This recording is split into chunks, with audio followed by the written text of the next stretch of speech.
안녕하세요. 사연에 빠지다의 DJ 민영입니다. 오늘도 두 가지 사연 준비되어 있는데요. 첫 번째 사연 시작하기 전에 구독과 좋아요 잊지 마시고요. 그럼 오늘의 사연 바로 시작해 볼게요. 안녕하세요. 저는 작은 북카페를 운영하고 있는 내 아이의 엄마입니다. 작년 제일 큰아이가 대학생이 되었고 둘째가 공포의 고3, 그리고 막내들이 질풍노도의 정점이라는 중2랍니다. 저를 만난 사람들은 그렇게 큰 아이가 있냐고 놀라시는 분들도 많으세요. 그도 그럴 것이 첫애를 22살에 낳았거든요. 듣는 분들도 많이 놀라셨죠. 도대체 언제 결혼을 한 건가 싶은 생각도 드실 겁니다. 남편을 처음 만난 것은 대학에서였어요. 과 미팅에 나갔다가 당시 복학생이었던 남편을 만났죠. 말도 재미있게 잘하고 함께 있으면 웃는 일도 많았어요. 그 나이 연애가 그렇듯 결혼을 생각하고 만난 사이는 아니었어요. 그저 좋은 감정만 키우고 있었죠. 그러다 친구들끼리 여행을 같이 갔는데 거기서 그만 사고를 친 겁니다. 이렇게 말하면 처대가 섭섭할 수도 있겠네요. 하지만 당시에는 저희 가족들에게 큰 사고나 다름없었어요. 생각해보세요. 눈에 넣어도 아프지 않을 딸이 덜컥 임신을 했다는 이야기와 함께 결혼을 하겠다고 나서니 가족들이 얼마나 기가 찼겠습니까? 그것도 늦둥이 딸이 말입니다. 오빠랑 제가 7살 차이였거든요. 당연히 부모님과 오빠는 반대하고 나섰죠. 친정 아버지는 당장이라도 남편을 가만두지 않겠다고 난리가 났고 오빠는 듣자마자 단호하게 아이를 지우라고 했어요. 저는 그래도 남편을 한 번은 좀 만나보라고 정말 좋은 사람이라고 이야기를 했어요. 가족들은 미심쩍은 얼굴을 하며 한 번은 집으로 데리고 오라고 하더라고요. 남편은 떨리는 마음으로 저를 따라 집으로 왔습니다. 남편은 입구에서부터 입을 떡하고 벌리더니 저더러 여기가 집이냐고 묻더라고요. 할아버지 때부터 살던 집이다 보니 겉에서 보기에는 규모가 좀 있었거든요. 남편이 집 안으로 들어오자마자 오빠와 부모님께서 기다리고 있었어요. 거기다 이모까지 오셔서는 흡사 네가 얼마나 잘났나 두고 보자 그런 눈빛으로 바라보고 있었죠. 얼굴이 화끈거리더라고요. 아무리 그래도 첫 인사를 온 사람을 그렇게 보다뇨. 아마 남편은 바늘방석에 앉아있는 기분이 아니었을까 싶어요. 눈에 레이저가 나올 것 같은 얼굴로 식탁에 앉아있는데 어느 누가 밥이 입으로 넘어가겠어요. 그렇게 환장할 첫 인사를 마치고 남편을 보내고 나서 저는 부모님께 너무했다고 화를 냈어요. 아무리 마음에 안 들어도 처음 인사 온 자리예요. 그런 얼굴로 보실 건 아니잖아요. 욕하고 쫓아내지 않은 것만으로도 다행인 줄 알아야지. 너는 도대체 뭘 보고 좋다고? 아이고, 내가 못 살아. 얼굴 딱 보니 너 고생길 훤하게 열리게 생겼는데 꼭 결혼을 해야겠어? 아직은 네 나이 어려. 그냥 포기하면 안 되겠니? 저는 어떻게 그런 말씀을 하실 수 있느냐고 화를 냈지만 친정 식구들은 눈 하나 깜빡하지 않았죠. 오히려 처음 이야기를 들었을 때보다도 더 격렬하게 반대를 하시더라고요. 우리 가족뿐만이 아니었어요. 지방에 있으신 이모까지 올라오신 것도 기가 차는 일인데 이모가 아예 앞장서서 남편을 욕하더라고요. 생긴 것을 봐도 뺀질거린다며 저런 인간이 결혼을 하면 마누라 고생시키는 관상이라고 하는데 괜히 울컥하더라고요. 저는 소리를 높여 저한테 잘해주는 좋은 사람이며 보이는 것이 전부는 아니라고 말했어요. 말 같지도 않은 소리. 그놈 관상이 딱 봐도 너만 죽어라 고생시킬 얼굴인데 왜 결혼을 하겠다고 난리야? 아버지야말로 이상한 소리 하지 마세요. 아니 반대 이유가 그럴싸해야 저도 수긍을 하죠. 고생시키게 생겼다니 그게 무슨 말이세요? 엄마 아빠 나이 되면 그런 것들도 보인다니까. 그리고 아직 대학 졸업도 안 했다며 미래가 있는 것도 아니잖아. 이렇게 창창한 나이에 네 공부도 있는데 무슨 생각으로 출산에 결혼이야. 결혼하고 아이 낳은 그 이후에도 충분히 공부 끝낼 수 있어요. 그리고 오빠도 대학 졸업하고 자기가 어떻게 할지 계획이 다 있다고요. 인생이 계획대로 풀리는 줄 알아? 입만 털고 있는 놈인지 누가 알아? 오빠가 그 일에 대해서 뭘 안다고 그렇게 말해. 한 번밖에 못 봤잖아. 찍어 먹어봐야 똥인지 된장인지 안다니? 다짜고짜 임신부터 시킨 놈이 무슨. 하긴 너나 그놈이나 도찐 개찐이지. 누구를 탓해. 똑같으니까 이런 사고나 생기지. 세상에 새파랗게 어린 것이 무슨 배짱으로 임신부터 했다는 소린지. 정말 천지가 개벽할 노릇이다. 무서울 정도의 가족 반대에도 남편은 태어냈어요. 오히려 괜찮다고 웃기만 하더라고요. 충분히 그럴 수 있는 상황이라고 하며 시간이 좀 필요한 일 아니겠냐며 속상해하는 저를 다독여 주었죠. 친정과는 다르게 시댁에서는 무척이나 저를 반겨주셨어요. 그러다 보니 친정 식구들의 맹렬한 반대는 철없는 저를 더 자극하는 것만 같았죠. 결국 죽어도 남편과 결혼하겠다고 우기던 저는 친정과 등을 지게 되었어요.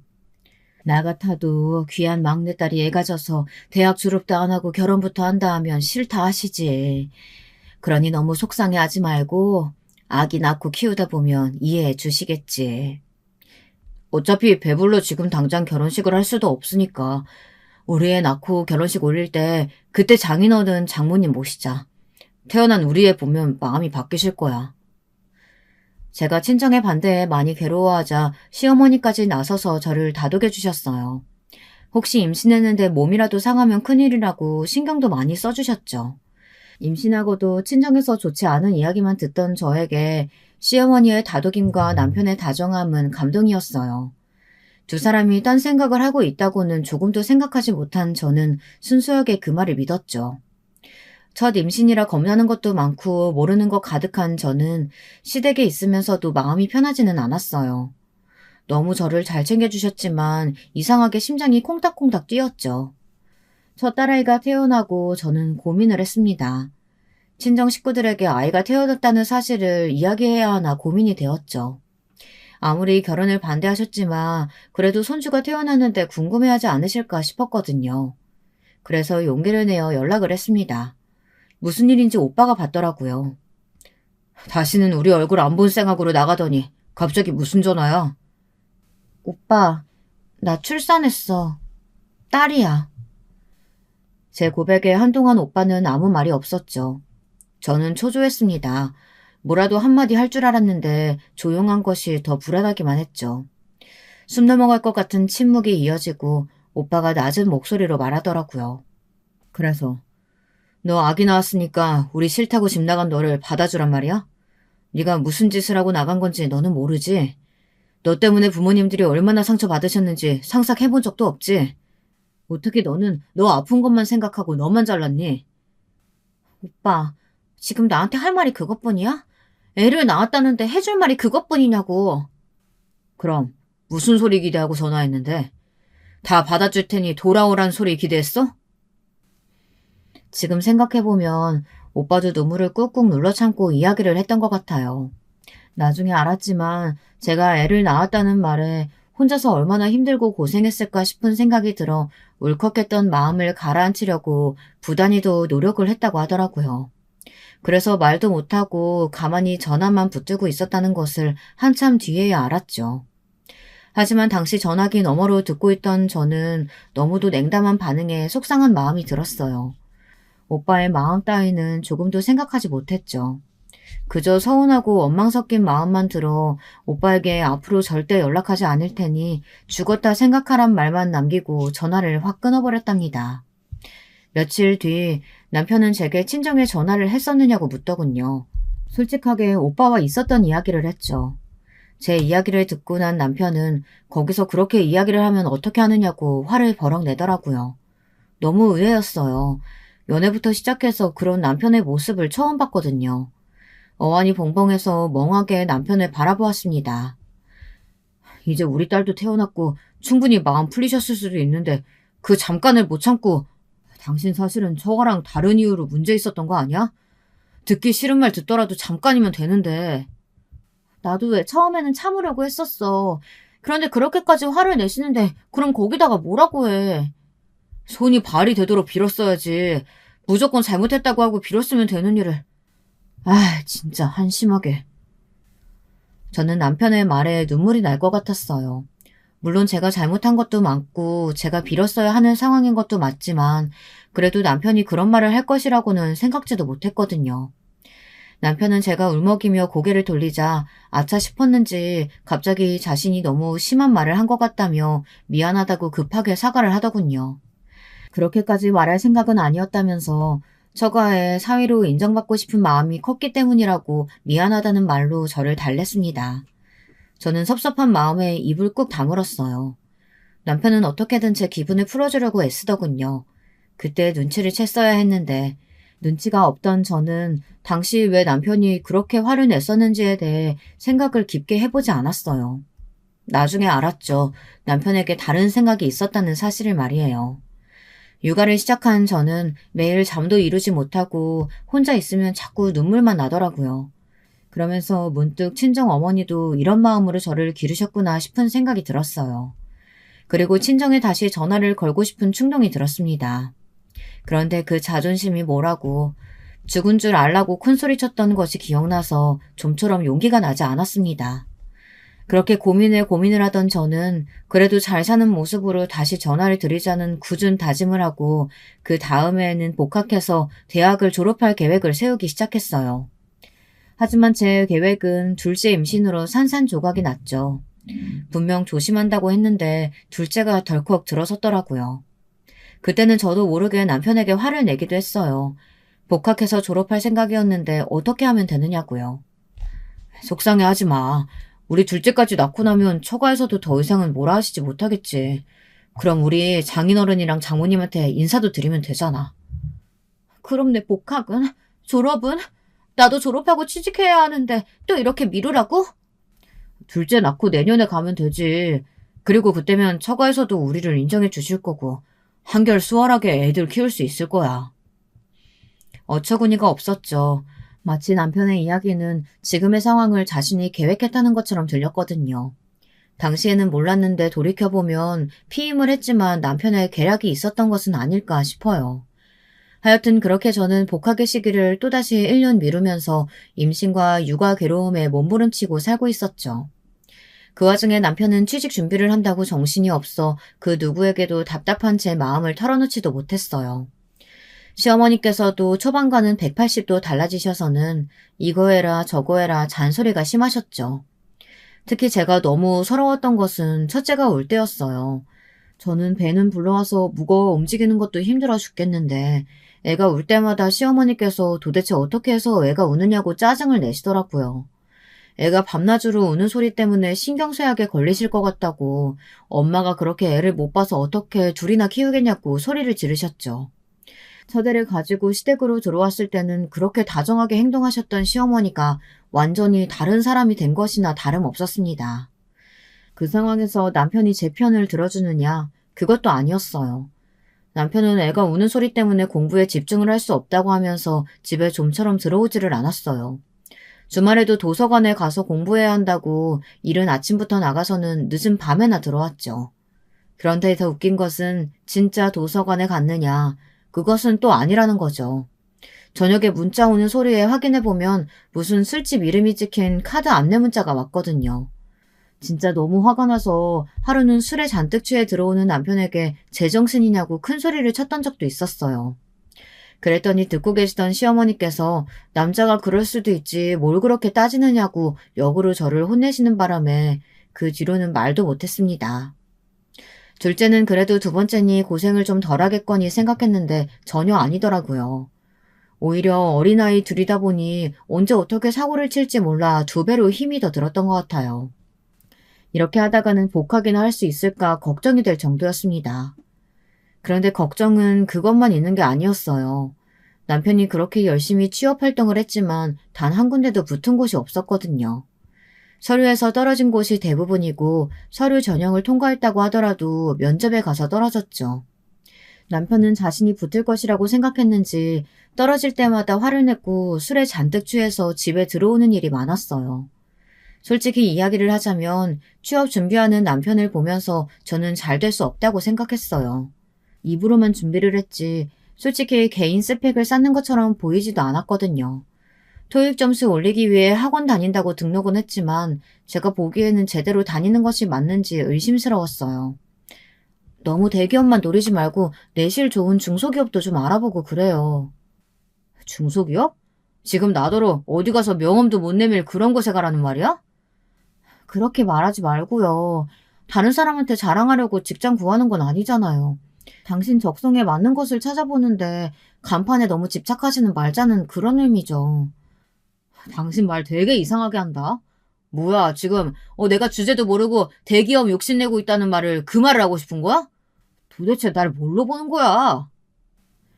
제 말에 남편이 길길이 뛰면서 화를 내더군요. 그리고는 자신의 진가를 못 알아보는 회사가 문제라고 이야기하는 남편을 보며 저는 문득 남편과 결혼하면 고생길이 열릴 것이라고 말한 친정 부모님의 얼굴이 떠올랐어요.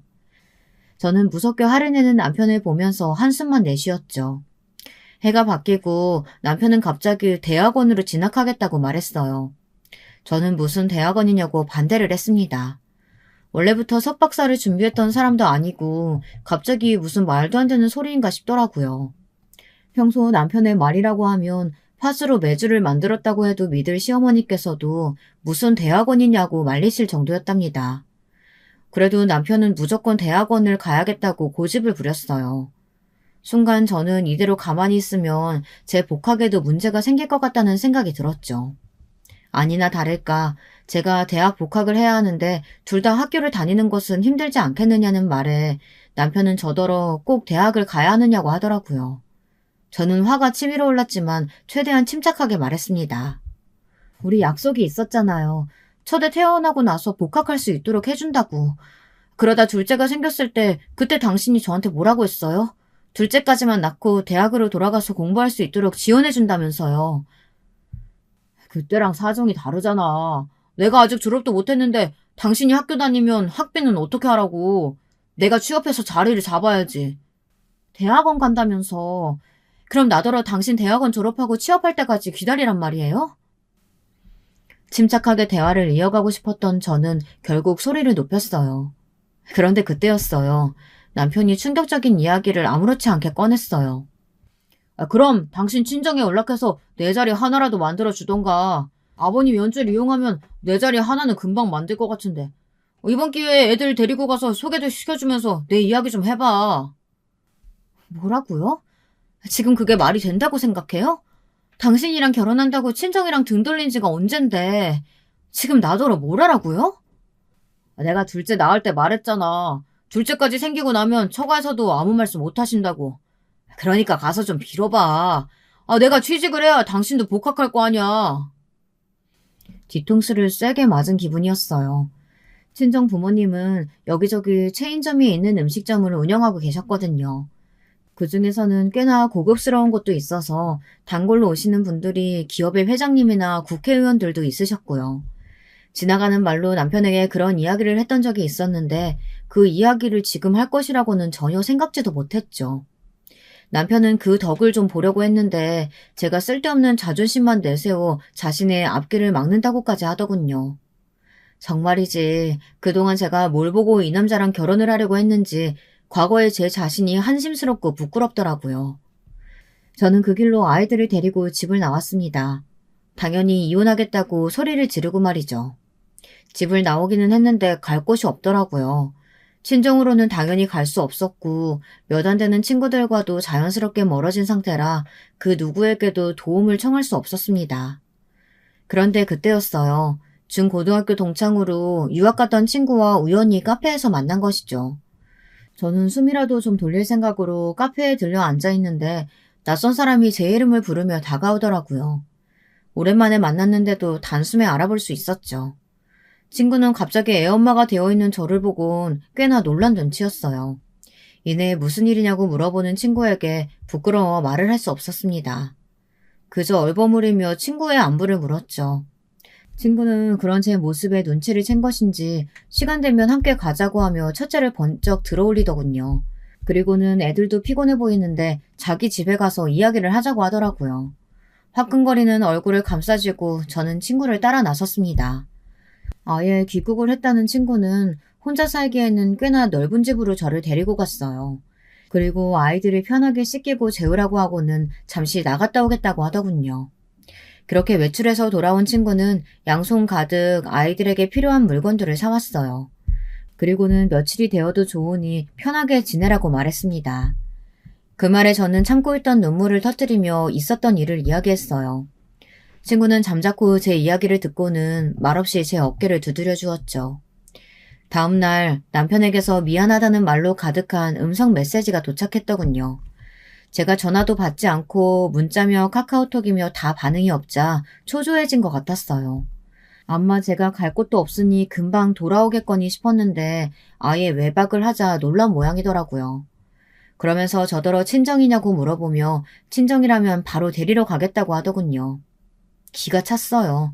저는 친구와 함께 있다는 말과 함께 이혼 서류나 준비해두라고 말했죠. 남편은 자신이 잘못했다고 한 번만 용서해달라고 말했어요. 내가 당신 앞길을 막고 있다며.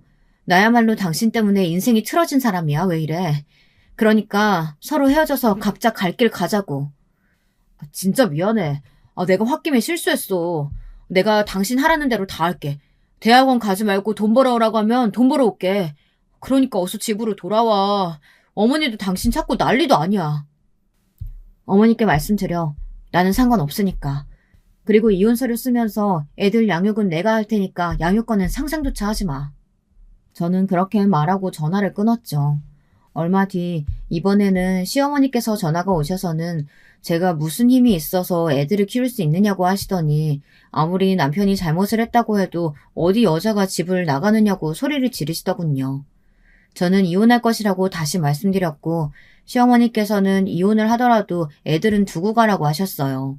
자기네 핏줄을 남에게 맡길 수는 없다고 말이죠. 정말이지 무슨 막장 드라마도 아니고 이 상황이 뭔가 싶었습니다. 시어머니께서는 무능력한 저보다는 남편이 아이를 키우는 것이 맞지 않겠느냐고 큰소리치시며 법대로 해도 자신들이 유리하다고 하시더군요. 그러면서 지금도 늦지 않았으니 잘못했다고 하고 들어오면 모든 것을 용서해주겠다고 말하셨어요. 저는 남편과 알아서 정리할 테니 시어머니께서는 참견하지 마시라고 말하고는 전화를 끊어버렸죠. 정말 많은 생각을 했습니다. 시어머니의 무능력하다는 말이 제 심장을 찔렀죠. 확실히 제게는 남은 것이 아무것도 없었어요.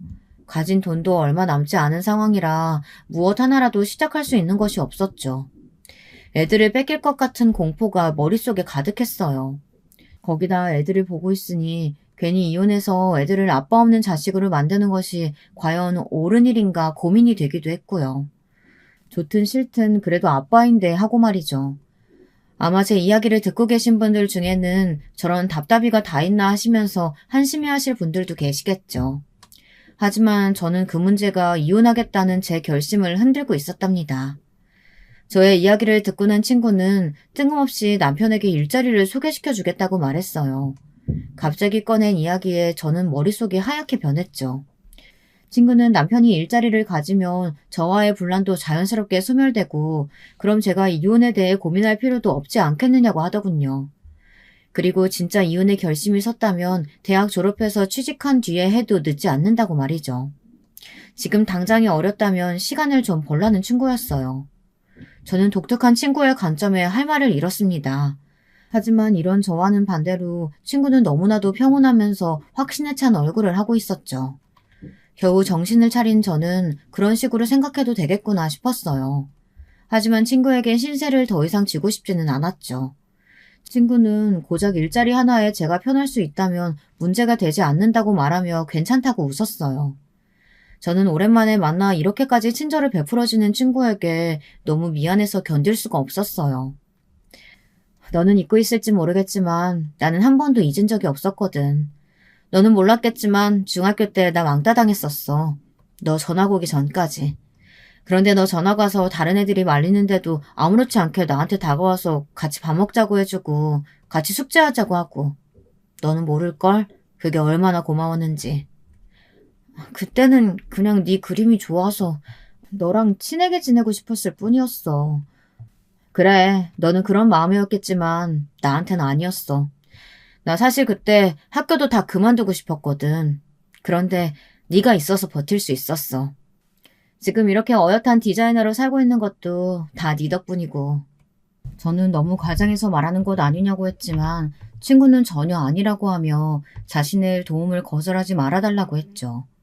그렇게 친구의 도움으로 남편은 한 패션 브랜드의 공장에 취직할 수 있었어요. 낙하산으로 공장장이라는 명칭까지 달고 말이죠. 처음에 그 이야기를 들었을 때 남편은 심드렁하더니만 공장장 자리에 친구가 소개시켜준 곳이 대형 브랜드라는 것을 알고 나서는 얼굴이 싹 바뀌면서 제 앞에 무릎까지 꿇어가며 미안하다고 사과를 하더라고요. 속으로 참 가벼운 무릎이구나 생각하며 저는 남편의 사과를 받아들이는 척했어요. 하지만 친구의 말처럼 언젠가 제가 능력만 되면 이혼해버리겠다고 다짐했죠. 다시 집으로 돌아가는 날 친구는 제게 더 늦기 전에 친정에 연락을 하라고 말했어요. 더 늦어버리면 나중에 후회할 일이 많아진다고 말이죠. 이날의 이 충고를 저는 평생에 걸쳐 후회하고 또 후회했답니다. 시댁으로 돌아온 저는 남편의 직장이 멀리 있다는 핑계를 삼아 독립을 하자고 말했어요. 다행히 그 회사에서는 사택을 제공하고 있더라고요. 남편 역시 그게 좋겠다고 말했죠. 더 다행인 점이 있다면 사택이 제가 복학하려는 대학과도 가까웠답니다. 다음에 남편이 취직을 하고 저는 바로 복학을 했어요. 아이들은 남편 회사의 어린이집에 맡겨두고 정말 미친 듯이 공부만 했어요. 남편과는 자연스럽게 대면대면한 사이가 되었죠. 그렇게 저는 대학 졸업반이 되었고 취업 준비도 자연스럽게 시작했답니다. 남편은 그런 저를 보면서 취직이 쉬운 것이 아니라며 차라리 사택 근처에서 알바 자리나 알아보는 것이 어떻겠느냐고 말했지만 저는 이혼을 생각하며 이를 악물고 악착같이 덤벼들었어요. 덕분인지 몇 군데 면접을 보러 오라는 연락을 받았고 결국에는 취업에 성공할 수 있었답니다. 그것도 대기업의 말이죠. 사실 애도 있고 해서 성공할 것이라고는 전혀 기대하지 않았거든요. 그저 경험 삼아 넣어보자 정도였는데 붙어버릴 줄은 몰랐죠. 진짜 얼마나 기뻤는지 말로 다 표현하기 힘들 정도였어요. 남편은 이런 제 소식에 처음에는 인상을 쓸 정도로 기분을 나빠하더니만 갑자기 축하한다고 말해주더라고요. 그리고는 일이 벌어진 것이죠. 남편이 축하 파티를 하자고 하더니 술이 좀 들어가면서 자연스럽게 관계를 가지게 된 것이죠. 사실 그동안 남편과의 관계를 의도적으로 피해왔었거든요. 그런데 하필 그날 술에 취해 관계를 맺은 것이 원인이 되어 임신이 되어버린 것입니다. 무슨 이런 말 같지도 않은 이런 일들이 우연하게 일어날 수 있나 미칠 것 같았어요. 거기다 쌍둥이라니. 저는 산부인과를 나오면서 길에 주저앉아 큰 소리로 울음을 터뜨렸답니다. 당연히 취직 합격은 없었던 일이 되었죠. 모든 것을 다 포기하고 싶은 심정이었어요. 그런데 제가 합격한 다른 회사에서 상관없다고 일을 하러 와줄 수 있느냐고 하더라고요. 출판사였는데 자기 회사에는 임산부들도 여럿 있다고 하며 편하게 일하러 오라고 하더라고요. 그래서 저는 냉큼 그곳으로 출근하기 시작했죠. 출판사를 다니면서 쌍둥이를 낳고 키우고 정말 최선을 다해 하루하루를 살아가고 있었습니다. 평화로운 일상이 이어지는 것 같았지만 사실 저희 가정은 금방이라도 깨질 것 같이 위험했어요. 남편이 도박에 손을 대기 시작했거든요. 처음에는 세미나를 갔다가 카지노에 가서 가볍게 즐겼다고 하더군요. 그런데 나중에는 친구들과 함께 정기적으로 카지노를 가기 시작하더니 나중에는 아예 월차니 연차까지 끌었으면서 도박장을 다니더라고요. 저 모르게 말이죠. 그런데 하루는 인상이 좋지 못한 두 남자가 출판사로 찾아와서 제게 돈을 갚으라고 하더라고요. 빌린 적도 없는 돈을 말이죠. 저는 무슨 말도 안 되는 소리를 하느냐며 돈을 빌린 적이 없다고 했더니 남편이 제 이름으로 사채를 썼다고 하더라고요. 정신이 혼미해지는 것 같았어요. 비틀거리는 몸을 겨우 추스르고 언제 얼마나 빌렸는지 물었죠. 도박장에서 빌린 돈이라 하면서 이자까지 포함해서 1,000만 원이라고 했습니다. 믿겨지시나요? 1,000만 원이요. 20평대 사택에서 내 아이들과 북적거리며 살고 있는 가정의 가장이 도박장에서 1,000만 원의 빚을 지고도 그 돈을 아내 명의로 빌렸다는 사실이 있을 수 있는 일이겠습니까? 순간 저는 제가 잘못 들었다고 생각했어요. 하지만 몇 번을 확인해도 1,000만 원이었습니다.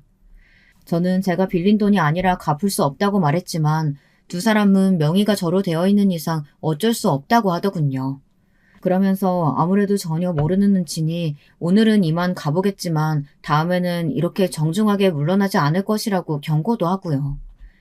저는 두 사람이 가고 나서도 한참을 그 자리에 앉아 있었습니다. 그리고 진정이 되지 않는 손을 몇 번이나 만지작거리며 남편에게 전화를 걸었죠. 그런데 남편의 반응이 너무 소름 돋더라고요. 거기로 갔어? 그 조금만 기다리라고 했는데, 아유, 하여튼 못 배운 것들이 인내심도 없어서는. 내가 알아서 해결할 테니까 당신은 걱정할 필요 없어. 당신이 무슨 재주로 그 많은 돈을 하루아침에 갚겠다는 말인데 미쳤어요? 도박이라니 우리 애들은 생각도 안 해요? 거참 시끄럽네. 이번에 주식 정리된 돈이 좀 들어왔으니까 걱정하지 말라고. 내일이면 다 갚을 수 있어.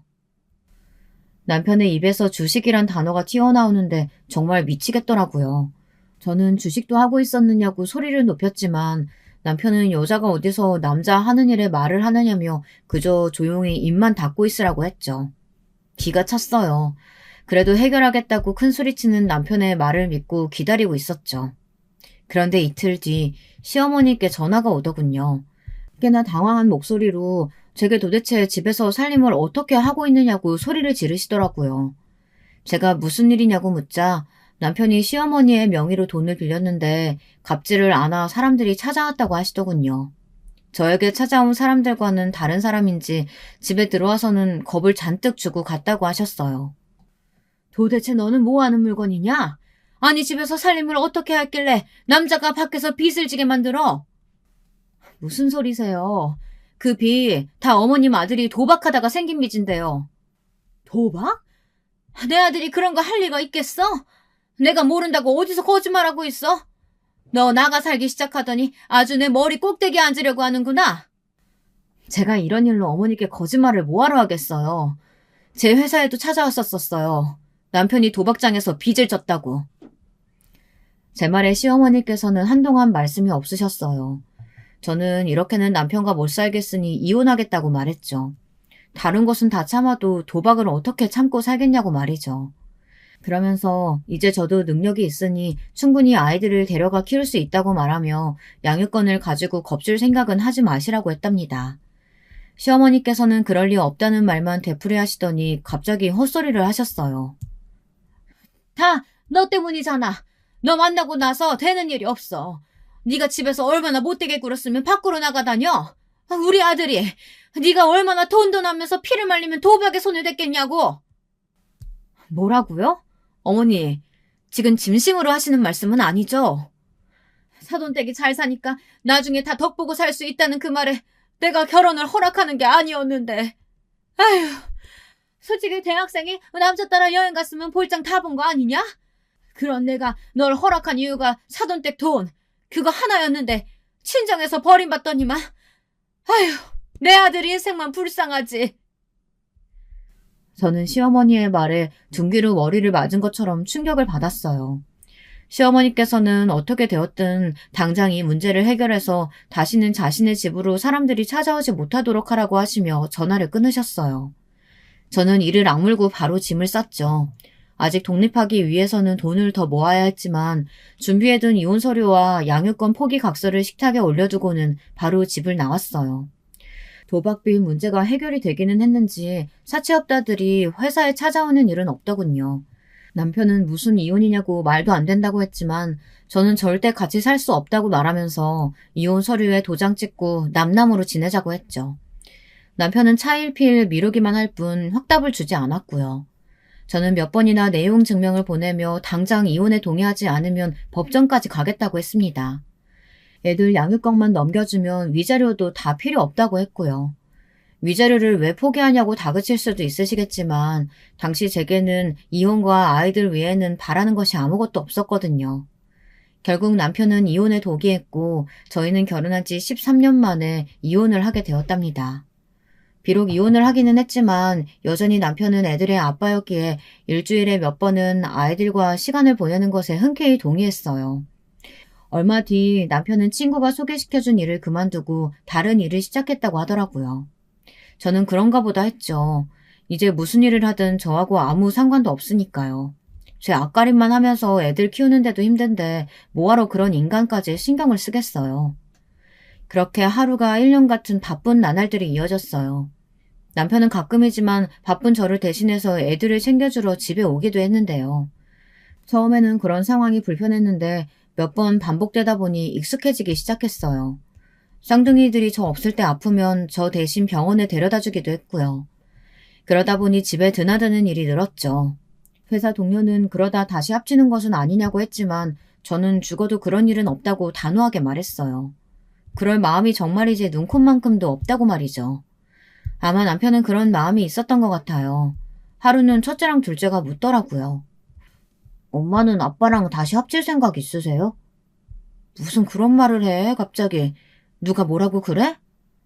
아니, 아빠가 전화하는 거 들었는데 아무래도 엄마가 자기 받아줄 것 같다고. 이대로만 가면 합치는 건 문제가 아니라고 하던데? 절대 그런 일은 없어. 아빠가 헛소리 하는 거야. 저는 어이가 없었지만 아이들에게 확실하게 말해주었어요. 이제 중학생이 되는 아이들을 붙들고 이런 말 하는 제가 어이가 없었지만 그래도 얼버무리고 싶지는 않았어요. 아이들에게 왜 남편과 이혼했는지에 대해서 이미 이야기를 해두었기 때문에 아이들은 이런 제 반응에 순순히 고개를 끄덕였답니다. 그날의 이야기를 아이들이 남편에게 했는지는 몰라도 한동안 남편은 얼굴을 보이지 않았어요. 몇 달이 지나고 나서야 다시 나타난 남편은 아무렇지 않게 전과 같이 행동했죠. 다만 집에 오는 일은 없었어요. 그렇게 7년이란 세월이 흘렀죠. 남편에 대한 원망도 어느 정도 희석되어 가고 있었어요. 아이들 문제가 항상 중간에 있다 보니 이제는 친구 같은 사이가 되었죠. 그러던 어느 날 사고가 터져버린 것이에요. 그날은 첫아이가 대학 합격 소식을 전해온 날이었어요. 첫아이는 판사가 꿈이라고 하며 정말 죽어라 공부했거든요. 덕분에 고려대 자유전공학부에 합격했죠. 그래서 가족들끼리 모여서 밥을 먹자고 했는데 그 자리에 남편도 초대를 했거든요. 남편도 딸아이의 대학 합격 소식에 꽤나 들뜬 모양이었어요. 기분 좋게 식사를 하고 난 다음 날이었죠. 저는 딸아이 등록금을 낼 생각으로 어플을 켰는데 통장에 돈이 없더라고요. 이게 무슨 일인가 싶어 바로 은행으로 달려갔어요. 은행에서는 오전에 인출이 있었다고 하더군요. 저는 어처구니가 없어 집으로 가서는 통장을 찾았어요. 서랍 곳곳을 뒤졌지만 통장이 보이질 않았죠. 그뿐만이 아니었어요. 다른 아이들의 등록금 통장도 없더라고요. 집안 곳곳을 찾아보았지만 헛수고였죠. 그런데 문득 남편의 얼굴이 떠올랐어요. 평소보다 많이 피곤해 보이던 얼굴에 저는 설마를 중얼거리며 남편에게 전화를 걸었죠. 통장? 애들 명의로 된 거 말이지? 내가 좀 급해서 가져왔어. 쓰고 채워둘 테니까 너무 걱정하지 마. 미쳤어? 이거 엄연히 도둑질이야. 내가 애들 몫으로 모아둔 돈을 당신이 뭔데 가져간다는 거야? 경찰에 신고하기 전에 당장 가져와. 그 돈이 어떤 돈인데? 애들 대학 등록금이고 유학 자금으로 모아둔 거라고. 유학은 무슨. 앞으로 어떻게 될 줄 알고 유학 자금이래. 내가 지금 급하다고 말했잖아. 금방 채워준다니까. 저는 당장 큰아이 등록금 내야 하는데 무슨 헛소리냐고 가져오라고 소리를 질렀어요. 남편은 등록금을 무슨 벌써 내느냐고 하더니 그 몇백이 없어서 자기한테 전화를 걸었느냐고 하더군요. 자기도 그 돈이 없어서 통장을 훔쳐간 주제에 그게 무슨 헛소리인지. 저는 비밀번호는 어떻게 알았으며 언제 가져갔느냐고 따졌어요. 남편은 애들 통장인데 비밀번호야 뻔한 건 아니겠냐고 하면서 축하 파티에서 슬쩍 했다고 당당하게 말했죠. 화가 머리끝까지 났던 저는 그 한마디에 온몸에 힘이 다 빠지는 것 같았어요. 저는 이렇게 화를 내고 있는데 오히려 영문을 모르겠다는 남편의 반응에 지금 뭐하러 내가 화를 내고 있나 싶더라고요. 저는 다른 거 필요 없으니 그저 당장 돈을 돌려달라고 말했어요. 하지만 남편은 이미 다 쓰고 없다고 하더라고요. 그 많은 돈이 없다는 게 말이 되는 소리야? 어머니 생신이랑 올해 해외여행 보내드리고 싶었는데 주식이 좀 빠져서 손해가 났어. 어쩔 수 없었어. 시부모님께 효도했다고 생각해. 효도? 당신이랑 나랑 이혼한 지가 언젠데 내가 당신 부모한테 효도를 해야 되는데 미치려면 곱게 미쳐. 어떻게 아빠라는 인간이 자식 등록금을 빼서 그딴 곳에 써? 야, 아무리 우리가 이혼을 해도 한 번 시부모님은 영원한 시부모님이야. 말 그따위로밖에 못해? 그리고 내가 돈 돌려준다고 하잖아. 특급 정보 물었으니까 딱 기다리고 있으라고. 한 달이면 되니까. 한 달 같은 소리 하네.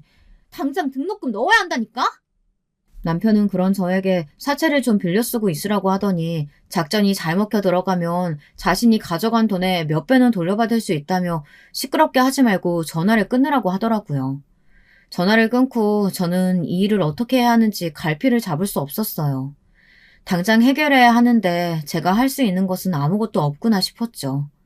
그래도 딸아이 등록금은 어떻게 해야겠다 싶어 발을 동동 구르며 알아보기 시작했어요. 눈물이 날 것 같았죠.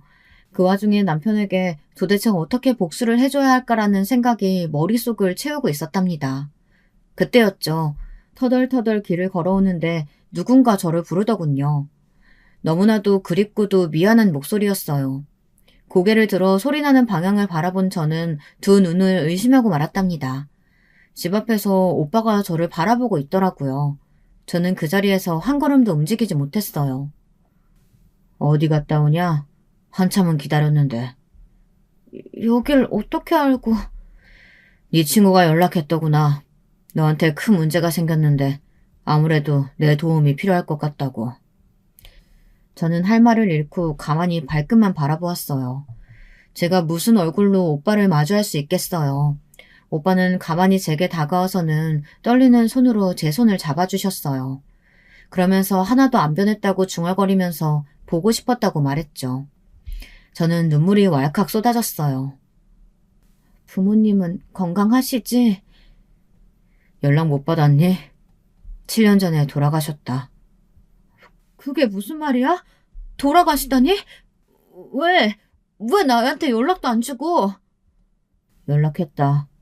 네 남편이란 놈이 말 안 하지? 너한테 연락이 안 돼서 그놈한테 말했는데.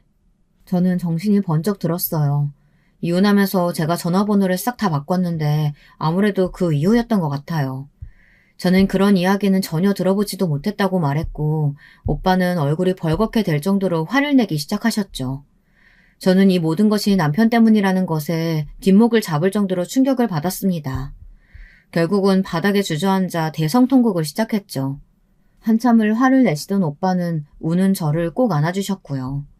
조금 진정이 된 저는 오빠를 데리고 집 안으로 들어갔습니다. 오빠는 신기한 듯 집안을 둘러보시며 아이들 사진을 보시곤 눈을 떼지 못하셨어요. 특히 첫째를 보고는 저 어릴 때랑 똑 닮았다고 하면서 웃으셨어요. 자리에 앉자마자 오빠는 무슨 일인지 이야기를 해보라고 했죠. 망설이던 저는 딸아이 등록금 사건을 더듬거리며 이야기했어요. 이야기가 이어지는 도중에 몇 번이나 오빠는 자리에서 일어났다 앉았다를 반복하셨죠. 제 이야기가 끝나자마자 오빠는 등록금부터 해결하자고 하시고는 어디론가 전화를 걸었습니다. 그리고는 금방 등록금은 해결되었으며 앞으로도 자신이 책임질 테니 걱정하지 말라고 하셨죠. 검사 출신의 오빠는 우리 첫째가 오빠와 같은 길을 가려는 모습이 꽤나 자랑스러운 눈치셨어요. 하지만 문제는 그게 아니잖아요. 이 일의 원흉을 어떻게 그냥 넘어갈 수 있겠어요. 그건 그렇고요, 오빠. 그 사람 절대 용서 못해요. 부모님 장례식도 못 가게 만든 그 인간. 제가 어떻게 용서해요. 우리 애들 등록금 빼서 시부모님 여행이나 보내드리고 주식에 넣는 인간이 어떻게 애들 압박했어요? 죽여도 시원치 않을 인간. 절대 그냥 못 넘어가요. 그건 당연하지. 나도 절대 이대로 넘어갈 생각 없다. 저는 오빠에게 남편이 흘렸던 주식 작전 이야기를 전했어요. 가만히 듣고 있던 오빠는 알아서 해결하겠다고 제게 남편과의 모든 연결고리를 끊어야 한다고 말하며 짐을 챙겨 본가로 가자고 말하더라고요. 그리고 앞으로 절대 남편과 만나지 말라고 선을 그었어요. 혹시나 연락이 오더라도 받지 말라고 했죠. 그리고 남편이 가져간 등록금은 신고부터 하자고 하더라고요. 저는 아이들 생각으로 잠시 멈칫했지만 이번만큼은 절대 물러설 수 없다는 생각에 오빠가 시키는 대로 했어요. 모든 것은 일사천리로 이루어졌답니다. 아이들은 어리둥절하다가 모든 일에 관해 이야기를 하자 한숨을 내쉬며 제가 원하는 대로 하겠다고 했죠. 남편에게 다시 연락이 온 것은 얼마 되지 않았을 시점이었어요. 출판사로 찾아왔더군요. 아주 사색이 되어서 와서는 무슨 정신으로 자신을 신고했냐고 했어요. 저는 조금도 망설임 없이 경찰을 불렀습니다. 오빠와 약속했거든요. 남편은 갑자기 들이닥친 경찰들 손에 끌려나가면서 이대로 넘어갈 수 있을 줄 아느냐고 소리를 질렀지만 저는 눈길조차 주지 않았습니다.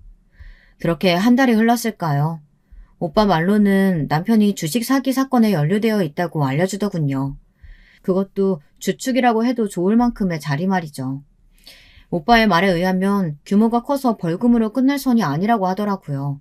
저는 어떻게 되든 내 알바가 아니라는 생각에 그저 귓등으로 듣고 흘러버렸죠.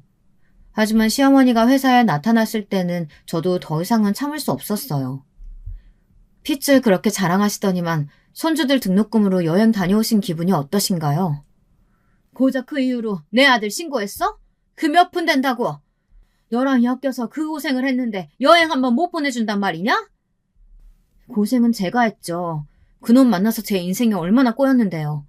그리고 제가 뭐라고 효도를 해요. 내가 당신들이랑 무슨 관계가 있다고.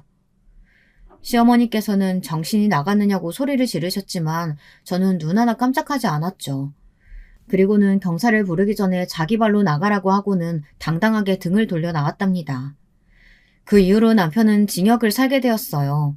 시아버지께서는 충격으로 병원에 입원하셨다고 들었고요. 그것도 남편이 아주 절절하게 아이들에게 편지를 보냈기에 알았죠. 편지는 아주 가관이었어요. 얼마나 아이들을 사랑하는지, 그리고 자신이 지금 곤란한 상황에 빠진 것이 다 저 때문이라는 설명과 함께 외삼촌에게 말해 자신을 꺼내달라는 부탁도 적혀 있더군요. 저도 어이가 없었지만 아이들도 마찬가지였나 보더라고요. 쌍둥이가 됐든 앞으로 자신들 인생에는 아빠라는 존재는 없다고 단호하게 말하며 답장조차 쓰지 않더라고요. 그 뒤로도 몇 번이고 연락이 더 오기는 했지만 아이들은 아예 반응조차 보이질 않았죠. 남편 일이 있고 나서 저는 출판사를 그만두고 북카페를 오픈했어요. 그러면서 공부하고 싶었던 것들을 다시 시도하기도 했죠. 비록 저의 청춘은 그놈 때문에 얼룩졌지만 그래도 사랑스러운 아이들을 만났고 그 덕분에 버티고 살아온 세월도 있으니까 더 이상은 후회하지 않으려고요. 끝까지 제 이야기 들어주셔서 정말 감사드립니다. 여러분, 두 번째 사연 시작하기 전에 좋아요, 구독 꼭 눌러주실 거죠? 그럼 두 번째 사연 바로 시작합니다. 지금 소개해드릴 사연은 경기도의 모처에서 거주하고 계신다는 여성 시청자분께서 보내주셨습니다. 안녕하세요. 제가 매일은 아니더라도 일주일에 4회 이상은 사연 영상을 꼭 시청하는 사람인데요. 얼마 전에 사연에 빠지다 어떤 사연 하나를 접하고 가슴이 먹먹해졌어요. 그 사연자분이 자기의 유년 시절을 덤덤하게 적어 내려가셨던데 원래 별 생각 없이 영상을 틀어놨었다가 어느새 완전히 빨려 들어가서 집중을 했었습니다. 사람 사는 모습들이 거기서 거기라는 생각이 들다가도 사람마다 정말 색다른 삶을 살아가는 게 인생이구나 하는 생각 또한 든다는 게 사연을 접하는 묘미 같아요. 저도 시간적 그리고 정신적 여유를 내서 제 사연을 적어보고자 하는 바람을 품고 있었다가 오늘 이렇게 노트북 앞에 앉았습니다. 들어주시는 분들이 재미있게 여겨주실지 어떨지는 모르겠으나 저는 사연을 적어보는 것 자체를 제 인생에서 시도해보는 다양한 도전 중 하나로 여기고 있습니다. 언제부턴가 금수저라는 표현이 널리 쓰이기 시작하더니 지금은 아예 보편화된 단어가 되었어요. 태어날 때부터 부유한 배경을 타고난 사람들을 입에 금수저 물고 태어났다고 표현한다죠. 부모 잘 만나는 게 최고의 능력이라고 여겨지는 게 요즘의 세태라고 합니다. 출발선부터 남들보다 앞서 있는 것만큼 인생을 살아가는데 유리하는 것은 없으니까요. 지금과는 사회현상을 다루는 모습이 살짝 달라서 그렇지 저 어렸을 때도 부의 척도로 급을 나누는 것은 있었습니다. 지금이 돈으로 계급을 나누는 현상이 아주 널리 퍼져 있는 일반적인 현상이라고 한다면 저 어렸을 때는 그게 널리 퍼져 있지는 않지만 그 계급 나누기가 이루어질 때는 아주 잔인하고 거침이 없었다는 게 특징이었죠. 공공연한 놀림의 대상이었으며 조롱과 멸시를 받기 십상이었습니다. 요즘은 학교에서 체벌이 없는 세상이잖아요. 학교에서 친구를 잘못 왕따시켰다가는 그게 기록으로 남아서 도리어 자기 미래를 말아먹을 수도 있는 것이 현재의 모습이죠. 그러나 저 어렸을 때는 체벌이란 너무나도 자연스러운 행위였어요. 선생님이나 동급생들이 가난하고 빽없는 아이를 놀려먹는 건 전혀 낯선 풍경이 아니었던 것 같네요. 제가 이렇게 말을 하는 것은 제가 바로 그 표적이 되어봤기 때문입니다. 부잣집에서 태어나 살아간다는 건 도대체 어떤 걸까? 무슨 기분일까? 이런 궁금증을 어린 나이에 품고 있었던 저는 가난하고 볼품없는 집안의 막내였습니다. 우리 집 막내, 너만 없었어도 먹일 입 하나는 줄었을 텐데. 막내는 낳을 생각이 없었건만 어쩌다가 생겨서 어쩌다가 태어났는지 아휴.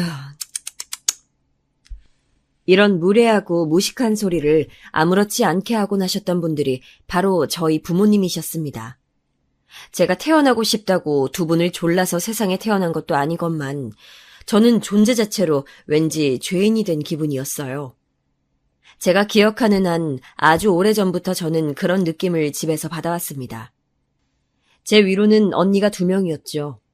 저랑은 나이 차이가 꽤 났고 언니들끼리는 연년생이에요. 여기서 또 웃긴 게 둘째인 작은 언니가 아들일 거라고 출산 전에 아버지는 물론이고 다른 사람들이 다 그렇게 짐작했었대요. 그건 짐작이라기보다는 소망이었겠지만요. 첫째가 딸이니까 둘째는 당연히 아들이어야 마땅하다는 논리였습니다. 언니들이 연년생인 것은 제 생각에 그래서인 것 같아요. 아들을 기대했건만 첫째가 딸로 태어났으니 얼른 아들을 가지기 위해서 둘째 임신으로 이어졌던 것입니다. 저만의 추측이지만 언니들도 이렇게 생각을 하고 있던 것으로 봐서는 정황상 확실했네요. 이런 비람아가 둘째도 딸을 낳으면 뭐 어쩌라는 거야? 부모님을 뵐 면목이 없어! 나라고 딸을 낳고 싶어서 낳은 것도 아닌데 나도 아들을 낳고 싶었다고요. 뱃속에 있는 동안 이번엔 아들일 거라고 믿었건만 또 딸이 태어난 걸 그래서 나보고 어쩌라는 거예요?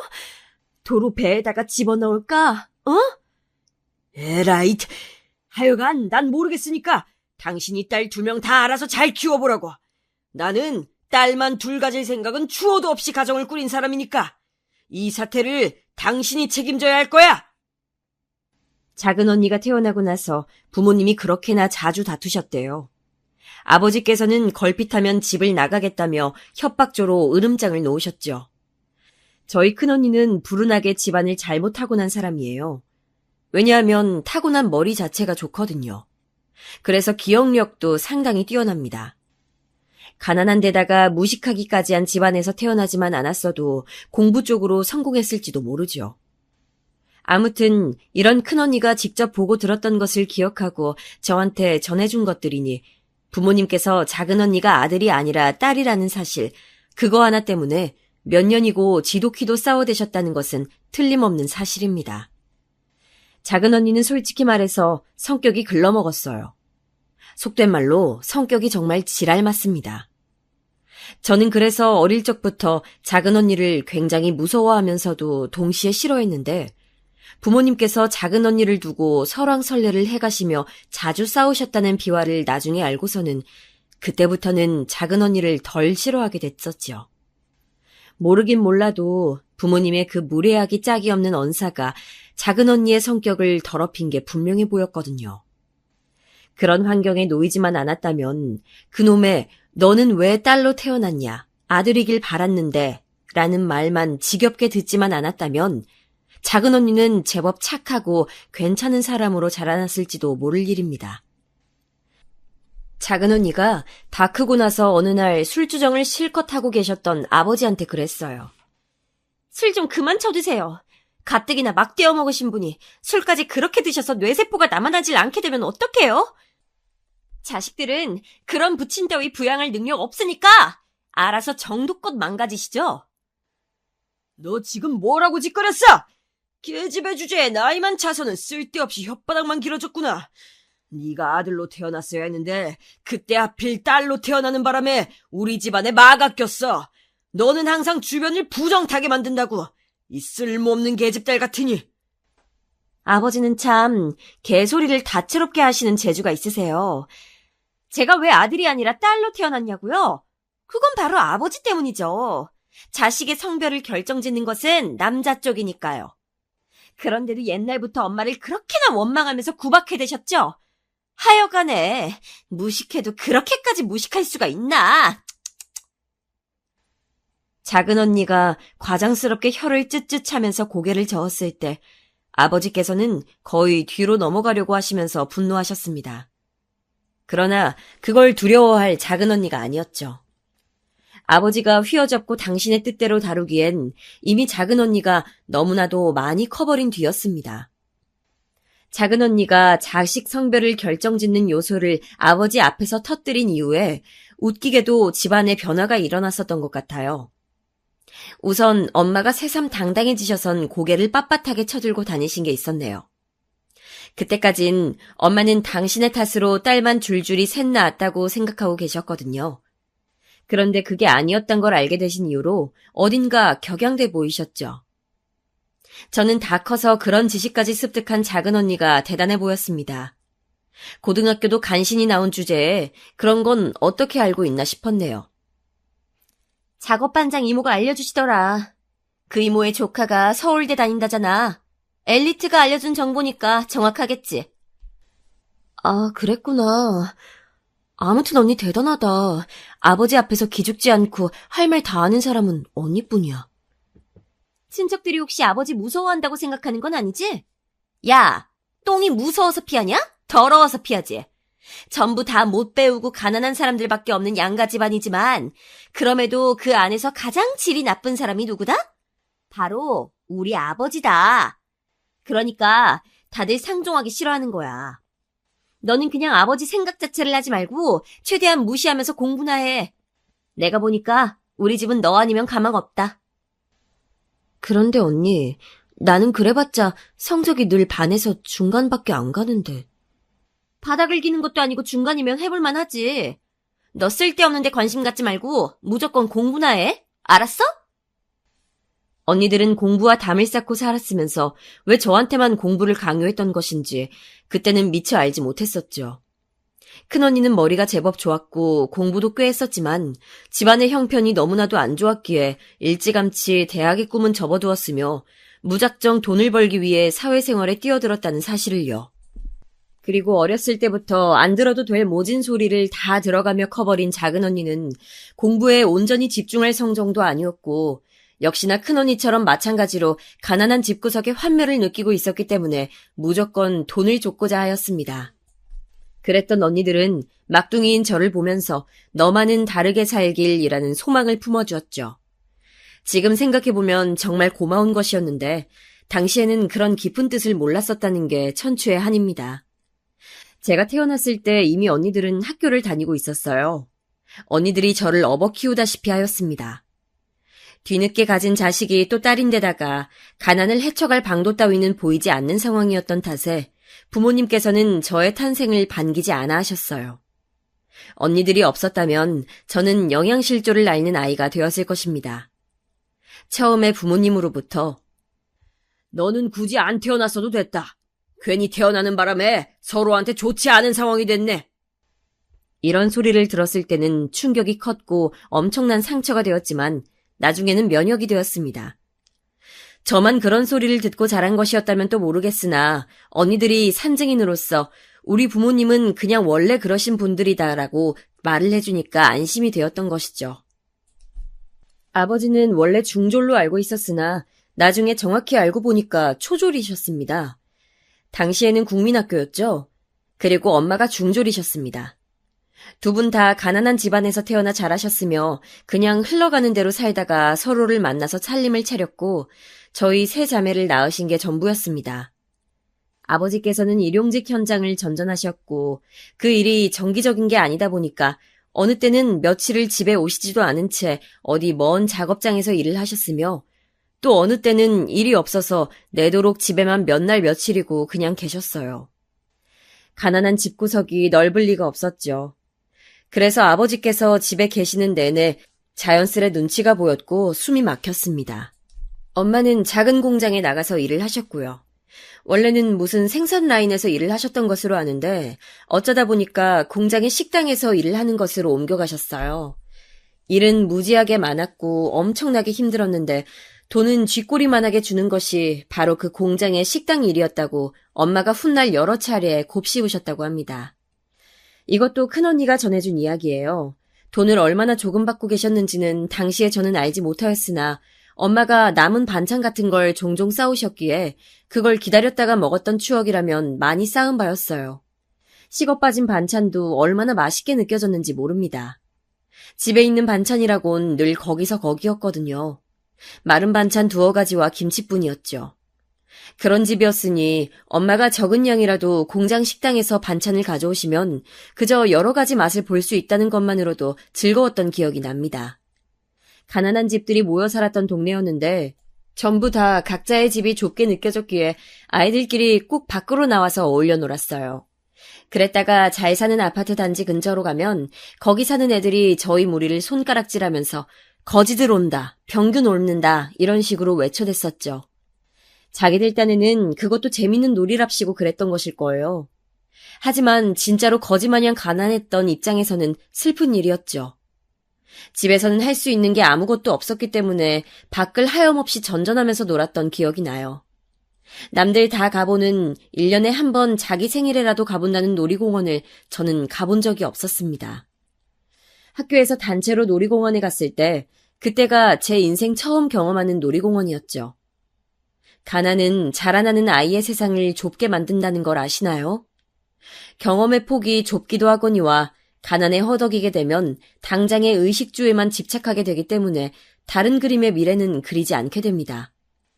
내가 뭘 잘하고 뭘 하고 싶어 하는지 이런 것에 초점을 맞추지 않고 무작정 현재의 가난에만 초점을 맞추게 되죠.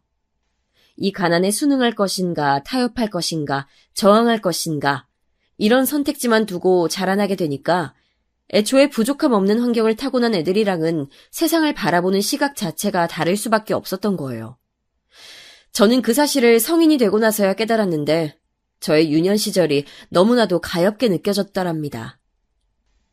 내가 만약에 결혼을 하게 되고 또 자식을 낳게 된다면 그런 가난만은 물려주지 말아야지. 자신이 없다면 결혼을 하지 말아야겠다. 그런 다짐을 했을 때 제가 딱 20살이었어요. 가난하더라도 가족끼리 화목하고 행복하다면 그곳으로 돈이 줄 수 없는 충족감일 테지만 저희 집은 딱히 그렇지 못했다는 게 관건인 것 같아요. 언니들은 나쁘지 않았으나 딱 그 정도였어요. 저에게 살가운 존재들은 아니었고 자기들도 가난을 헤쳐나가며 살아남기에 바빴기 때문에 저를 봐줄 여력 따위는 없었다고 봐야 맞을 것입니다.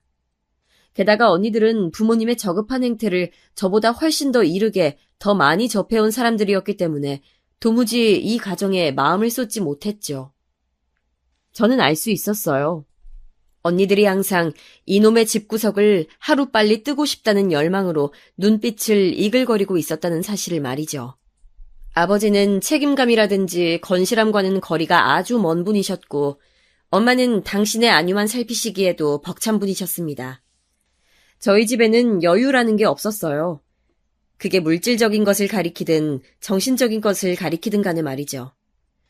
그렇다 보니 가족끼리 끈끈하지도 못하였고 각자 도생해서 살아남는 게 현실적인 방안이라는 생각 정도나 하면서 살았습니다. 부모님이 별것도 아닌 일로 크게 싸우시는 모습을 볼 때마다 저도 가족이란 함께 있으면 플러스가 아니라 마이너스가 되는 것이라는 확신을 했었던 것 같아요. 그랬기 때문에 결혼이나 아이를 갖는 것에 저는 회의적인 성인으로 자라났는데 놀랍게도 작은 언니가 결혼하겠다는 의사를 밝혀왔어요. 20대 중반의 나이가 아무리 여자라지만 결혼하기에는 조금 이른 건 아닐까 하는 생각이 들었지만 작은 언니의 뜻이 확고했습니다. 자기의 지랄맞은 성격을 받아주는 남자를 드디어 찾았는데 이 남자가 아니면 결혼을 못할 것만 같아서 놓칠 수 없다고 하더라고요. 아버지께서는 시집 보낼 돈 따위는 없다면서 작은 언니를 향해 배째라고 하셨습니다. 그러자 작은 언니는 필요 없다고 맞섰죠. 아버지의 도움이나 허락 따위는 필요하지 않다고 외치는 작은 언니를 보면서 저는 엄청 놀랐고 감명 또한 받았던 듯 싶네요. 뭔가 대단해 보였거든요. 그리고 엄마가 몰래 모아두셨던 돈을 작은 언니에게 건네셨습니다.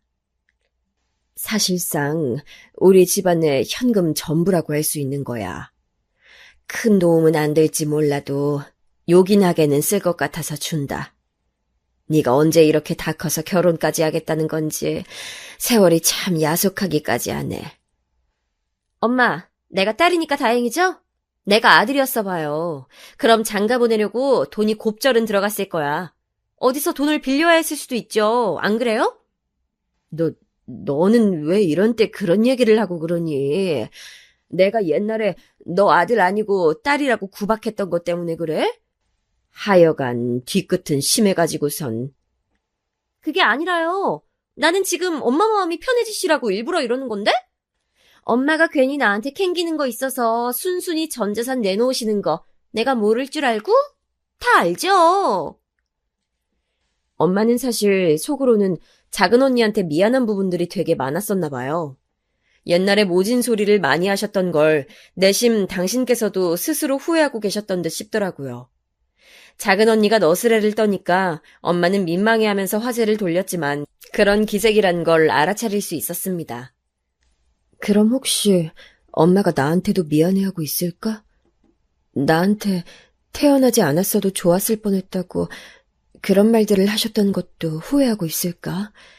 어쩌면 엄마가 나한테 사과하고 싶으실지도 몰라. 저는 작은 언니가 결혼할 때 생전 처음으로 끈끈한 가족애 같은 걸 실감해봤어요. 자라면서 지독한 가난 때문에 당한 수모가 안팎으로 많았었는데 그래서 엄마와도 사이가 대면대면한 모녀지간이었거든요. 그렇지만 엄마가 과거를 후회하고 계신다면 저는 기꺼이 그 마음에 응답하고 싶다는 생각이 들었습니다. 가족은 자주 안 부딪힐수록 좋고 말을 안 섞을수록 사이가 좋다는 확신을 가지고 살아온 제가 사고방식을 조금 달리하게 된 순간이었지요. 작은 언니는 저희 집보다 경제적인 수준이 약간 나은 집안에 시집을 갔습니다. 작은 형부는 공장에 다니고 계신 분이었는데 알고 보니까 그 공장이 작은 형부의 먼 친척 어르신 것이었어요. 나름의 빽이 있었다고 봐야겠죠. 작은 언니보다 4살이 많았으나 거의 동갑처럼 보였어요. 외모뿐만 아니라 행동하는 것도 그랬습니다.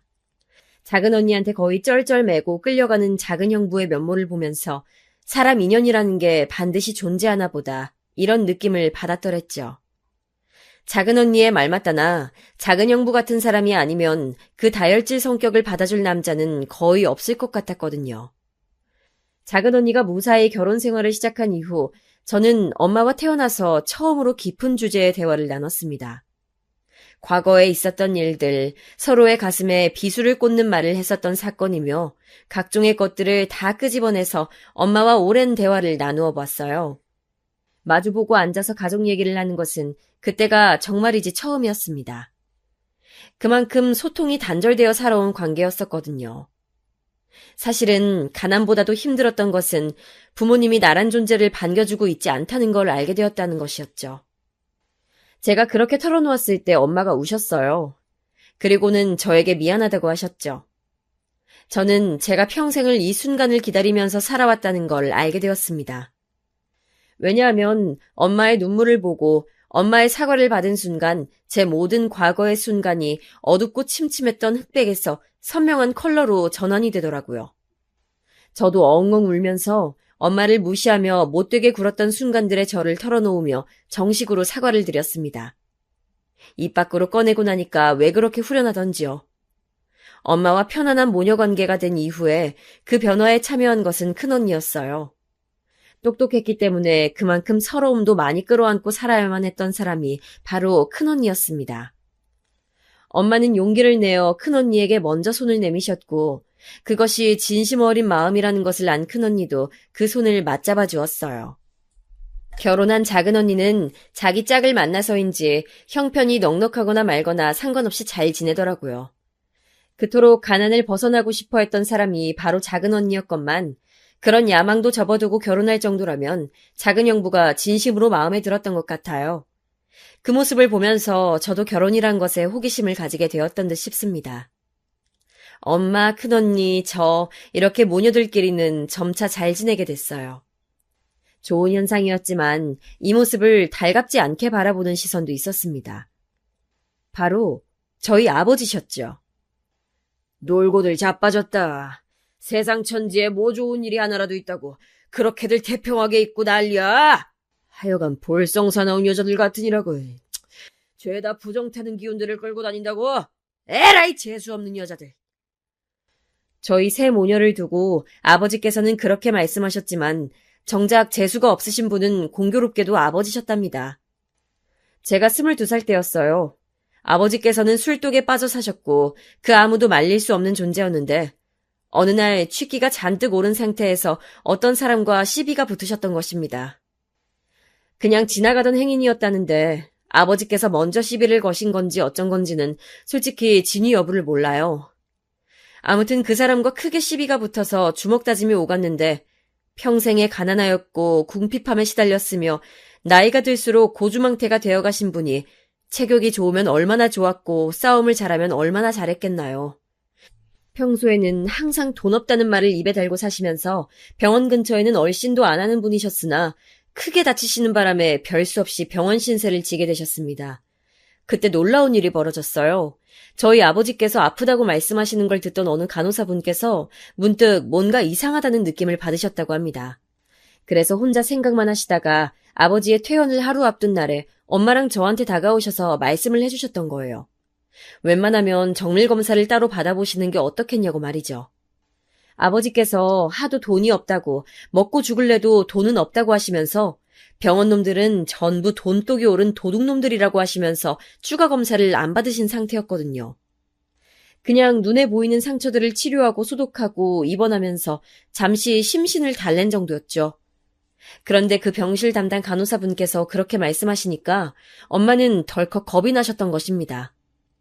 평생을 아버지로부터 시달려 오신 분이었으나 결코 모질어지실 수가 없었나 봐요.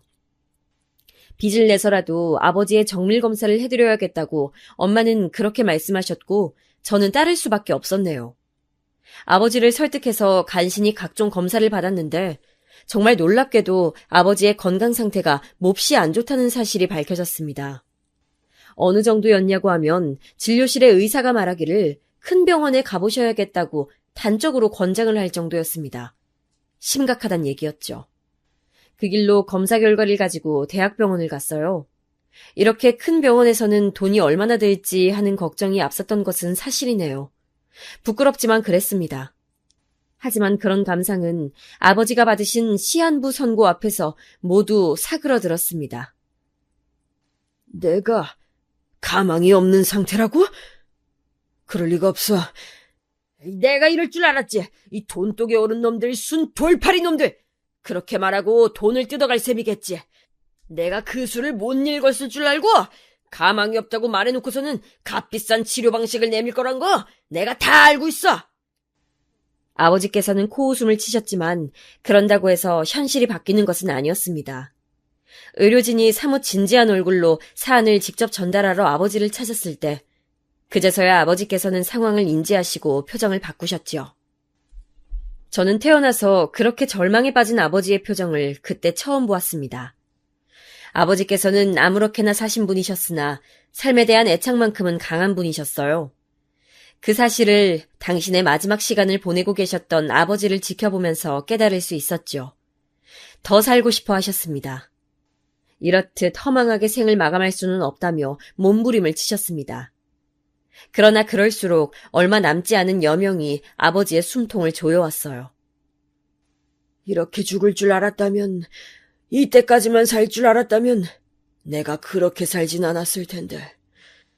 왜 인생이란 것이 나처럼 어리석은 자에게 허락이 되어서 그토록 허망하게 쓰여졌는가. 아버지께서 공허한 눈빛으로 병실의 천장을 바라보며 그렇게 중얼거리셨을 때 저는 그 곁에 있었습니다. 그렇게나 올곧은 목소리를 내실 줄 아는 분이라는 걸 그때 처음 알았네요. 삶을 논하는 철학자처럼 보이기도 했습니다. 만일 아버지라는 사람이 다른 환경에서 살았다면 지금과 같은 말로를 맞이하는 일은 절대 없었을 거라는 출처 모를 확신마저 들었더랬지요. 처음으로 아버지가 안쓰러웠고 가여웠습니다. 아버지 때문에 벌벌 떨면서 두려움 속에 잠겨 지내야 했던 어린 시절의 기억들을 가지고 있는 저였으나 그랬던 괴로운 과거마저 아버지의 죽음 앞에서는 초연한 빛으로 퇴색이 되었습니다.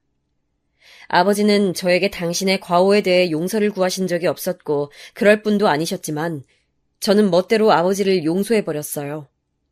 그런 덕분에 제법 홀가분한 심정으로 아버지를 떠나보낼 수 있었던 것 같아요.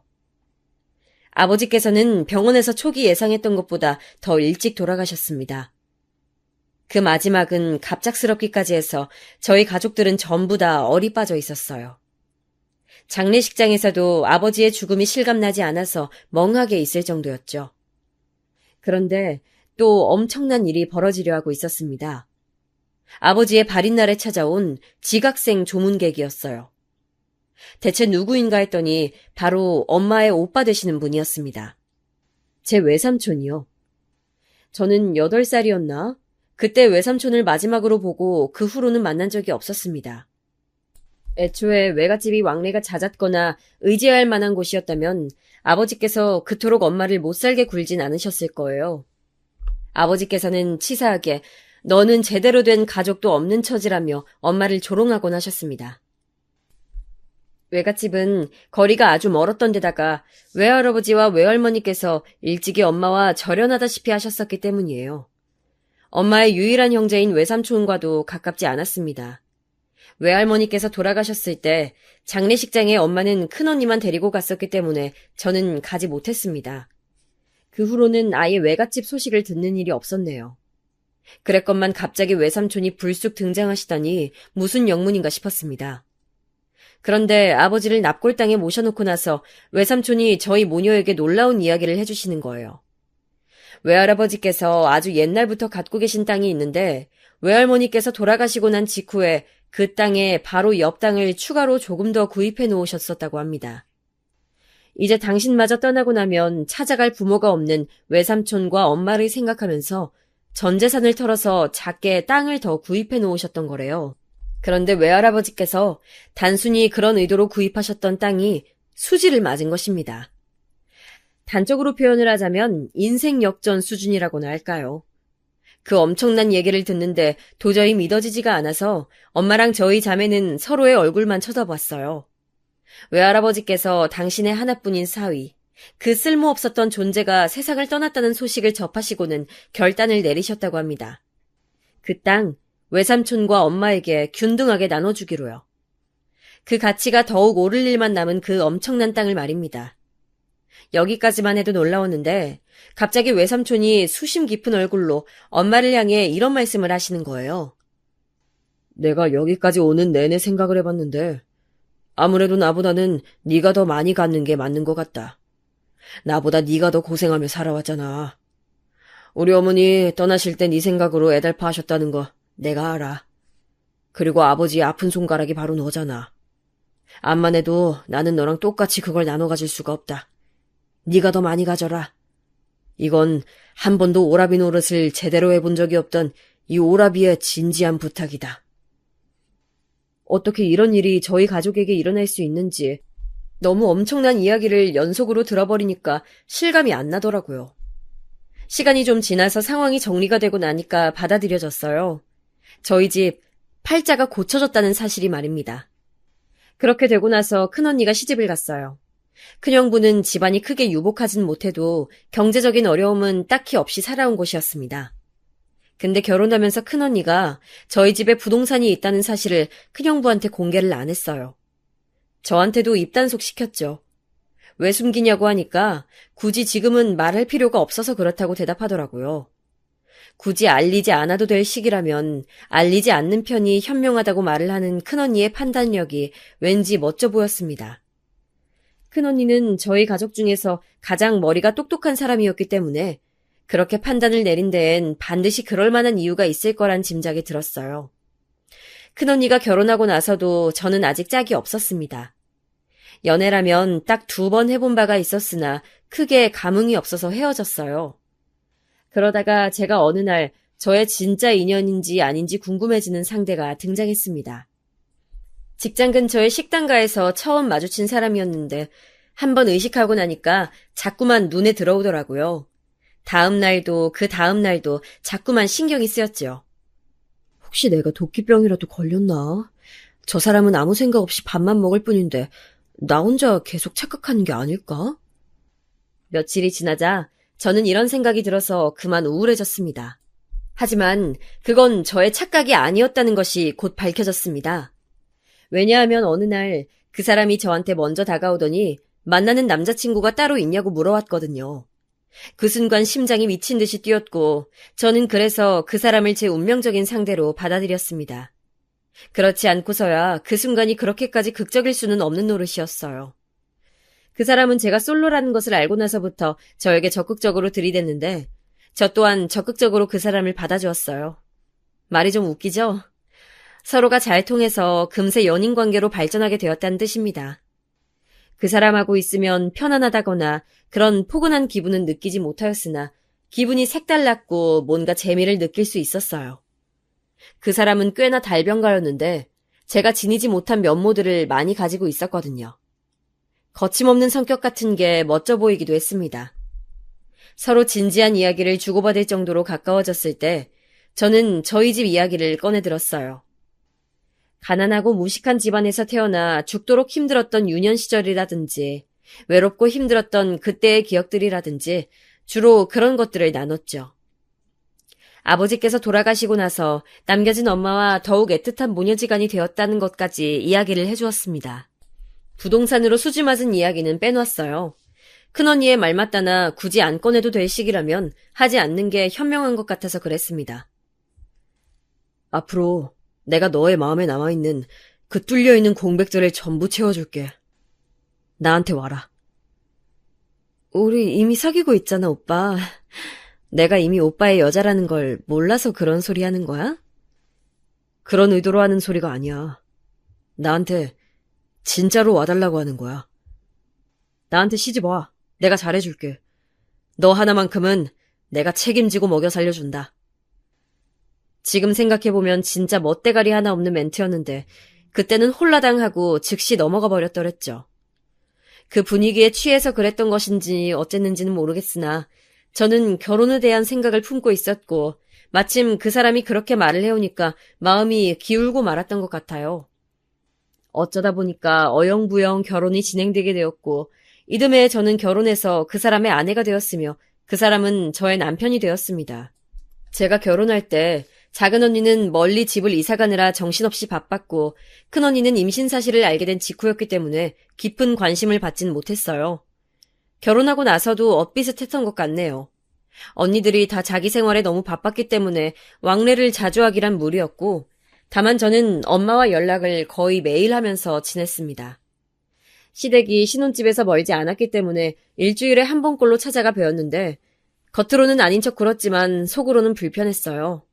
왜냐하면 결혼 전에 그 시댁 식구들이 저를 얼마나 탐탁지 않아 했는지 제가 다 봤었기 때문이죠. 그게 자꾸만 속에 남아서 저를 괴롭혀댔습니다. 솔직히 말해서 시댁 집안도 크게 별 볼 일은 없는 수준이었건만 저희 친정 집안을 얕잡아 보면서 형편이 빈약한 너희 집안이라는 등 그런 식으로 아주 함부로 말씀들을 하셔서 제가 기분이 몇 번 상했었어요. 그래서 겉으로는 수더분한 새 식구인 척 굴었지만 속으로는 시댁 식구들을 별로 안 좋아하고 있었습니다. 그럼에도 계속 종종 시댁을 찾아갔던 것은 남편이 그걸 원했기 때문이었어요. 결혼 직후에는 안 그랬는데 어쩌다 보니 많은 주도권의 흐름이 남편에게로 넘어가 있었습니다. 특히나 제가 호르몬 질환 때문에 직장을 쉬게 된 이후로는 더 그러했던 것 같아요. 제가 벌지 않고 남편에게 돈을 받아서 쓰니까 이상하게 의리된 기분이 들었습니다. 남편은 철저한 갑이었고요. 부부임에도 사람 관계라는 게 돈이 얽히면 그렇게 될 수 있다는 것을 깨우쳤네요. 이래서 사람이 떳떳하려면 경제력이 있어야 하나 보다. 내가 친탁을 해서 건강 문제가 있을 수 있으니 되도록 조심하면서 이렇게 몸이 안 좋은 징조가 보일 때는 반드시 쉬라고 엄마가 하도 성화를 부리니까 일을 쉬고 있긴 한데 몸은 편할지라도 마음은 영 불편하네. 그래도 한 가지 장점이랄 게 있다면 제가 일을 쉬면서 집에 있는 것을 남편이 싫어하지는 않았다는 것이려나요? 저에게 빨리 재취업해라, 건강은 언제 회복되는 것이냐 이런 식으로 채근을 한 번도 하지 않았으니까요. 대신에 제가 시댁을 신경 쓰면서 자주 들락날락하고 며느리로서의 도리를 해야 했기에 이게 너무 고달프고 힘들었지만 저한테 실컷 쉬라고 해주는 남편을 둔 게 어딘가 싶어서 감사히 여겼습니다. 엄마한테 돈 벌어오라고 늘 매서운 잔소리를 날리셨던 아버지를 집에서 봐왔던지라 그에 비하자면 남편의 태도는 부처님같이 느껴졌던 것이죠. 그런데 어째서 남편이 제가 일을 안 다녀도 괜찮아 하는 것인지를 시간이 얼마간 경과하였을 때 저는 그 이유를 알게 되었습니다. 점차 저를 대하는 남편의 언행이 어딘가 무례해져 있다는 사실을 알아차리게 되면서부터였죠. 그건 바로 남편이 저를 자기 멋대로 휘두르기 위해서였습니다. 제가 돈을 얼마간이라도 벌어오면 경제력을 가지고 큰 소리를 칠 수 있으니까 남편은 그 꼴을 계속 보느니 차라리 자기가 외벌이를 하면서 저를 자기보다 아래 서열로 확실히 내리누르는 게 좋았던 거예요. 결혼 전에는 미처 몰랐던 사실이었는데 남편은 언제부턴가 입버릇처럼 어디 옆편 내가 듣기 싫게 목소리를 꽥꽥거려? 어디 옆편 내가 목소리를 크게 떠드냐고? 이런 식으로 옆편내 운운하면서 저를 낮잡아 칭했습니다. 집안에서 왕이 되고 싶어하는 남자라는 걸 그제서야 제가 알아차렸던 거예요. 작은 언니는 집안에서 왕비 대접을 받고 싶어서 작은 형부랑 결혼했다고 했었는데 순간 그 말이 생각나면서 저의 처지와 비교가 되더라고요. 남편의 연봉이 높은 건 아니었어요. 그래서인지 저한테 가계부를 쓰도록 시켰죠. 10원 한 장도 허투루 쓸 생각하지 마. 그거 다 내가 피와 땀을 흘려서 번 돈이라고. 집에서만 탱자탱자 노는 너는 이해 못하겠지만.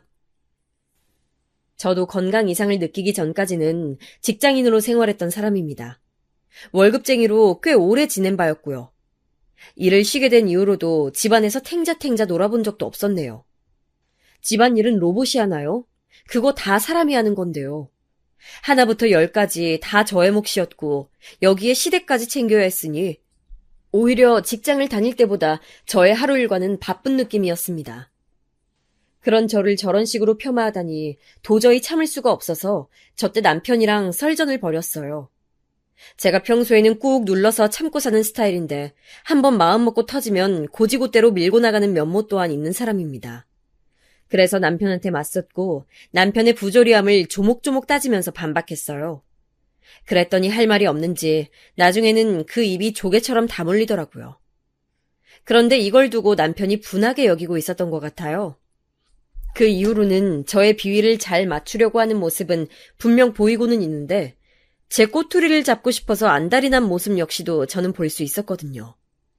저는 남의 눈치를 살피면서 기분을 파악하고 노선을 정하는 일이라면 지독하게 가난하면서 화목하지도 않았던 집안에서 태어난 저에게 어렵지 않은 행위였습니다.